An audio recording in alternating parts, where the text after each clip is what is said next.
कि इसमें दो तीन चीजें बुनियादी हैं। एक चीज तो ये कि न्याय हो, पीड़ित परिवार को सुरक्षा मिले, उसका मुकदमा ठीक से लड़ा जाए, उसको आर्थिक सहायता हो, उसको संबल दे सरकार और समाज। ये बातें अच्छी हैं और होनी भी चाहिए, लेकिन इस मसले पर हुड़दंग, अस्तव्यस्तता, अफरा तफरी या लार्जर पर्सपेक्टिव में कहूं तो दंगे जैसी कोई स्थिति स्वीकार नहीं हो सकती ना। किसी भी घटना पर न्याय का रास्ता ना तो हुड़दंग से होकर जाता है, ना अफरा तफरी की गली से होकर गुजरता है, और ना दंगे के मैदान से होकर जाता है। नहीं, ये चीजें न्याय के रास्ते की नहीं। और जैसा कि सरकार के सूत्रों ने दावा किया, आज एडीजी लॉ एंड ऑर्डर ने प्रेस कॉन्फ्रेंस की, जैसा उन्होंने बताया, अगर ये साजिश है तो सरकार की जिम्मेदारी है, अधिकारियों की जिम्मेदारी, इसको बेनकाब करिए और जो लोग इसमें जिम्मेदार हैं उनको पहले राजसभा में निरुद्ध करिए। लेकिन हां, दोनों चीजें समानांतर हैं। साजिश का पर्दाफाश होना चाहिए, और मैं तो कहता हूं पहले ही हो जाता तो और अच्छा होता। इतनी रार होने के बाद क्यों पर्दाफाश हुआ, और पहले होना चाहिए था। ये डिजाइन कोई कल रात में तो बनी नहीं, ये तो पहले से बनी।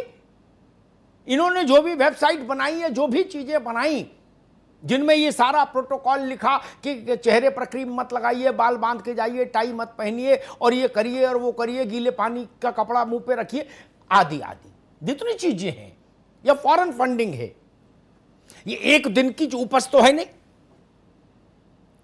ये बिशबेल जिस दिन रोपी गई थी उसी दिन उखाड़ देनी चाहिए थी अधिकारियों को, खुफिया तंत्र को हमारे। चलो खैर, जब जागो तब सवेरा। लेकिन ये एक पहलू है इस हाथरस प्रकरण का। इसी के समानांतर एक दूसरा इतना ही महत्वपूर्ण पहलू वो भी है कि देश को यह पता होना चाहिए कि निविड़ अंधकार में रात के 2:30-3 बजे उस बिटिया के पार्थिव देह को फूंक देने का आदेश किसने दिया। सुबह तक का इंतजार क्यों नहीं हुआ।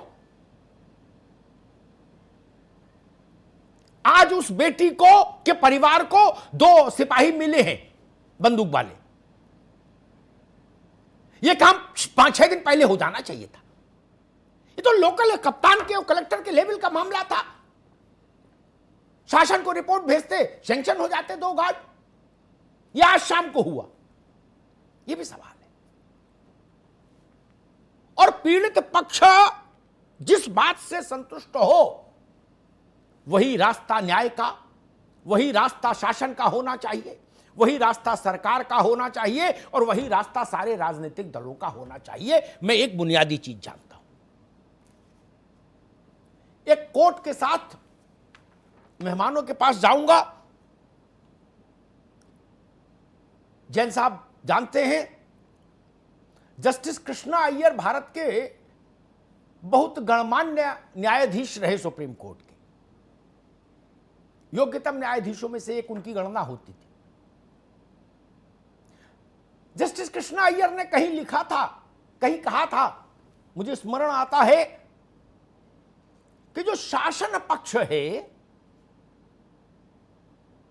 उसको पीड़ित पक्ष को ईश्वर के समतुल्य ट्रीट करना चाहिए। ट्रीट देम लाइक गॉड, उन्होंने कहा। इसका अर्थ क्या है? शासन, सत्ता, पुलिस, अमला जमला, सबका शक्ति का संचयन किसके पीछे हो? जो पीड़ित है। हाँ, उस घटना का कोई राजनीतिक, कोई दंगा कराने का जो मंसूबा है वो लाभ ले, भी ठीक नहीं। इस पर जितनी सख्ती हो सके, दुष्ट दलन रघुनाथ कला की उस ढंग से होना चाहिए दुष्टों का दल, उससे किसी को ऐतराज नहीं। और मुझे लगता है उस बिटिया के परिवार को भी इससे ऐतराज नहीं होगा। ये कौन पीएफआई सीएफआई कौन कौन है, ये बंद हो छूटे, इससे क्या हाथरस के आदमी को मतलब है? हम करें सबको जेल में डालो जो जो लोग इस खुरापात में हैं। लेकिन एक रास्ता, दूसरा रास्ता वो है। इस रास्ते के शोरगुल में वो रास्ता बंद नहीं हो जाए, मैं आज ये बात कहने आया हूं।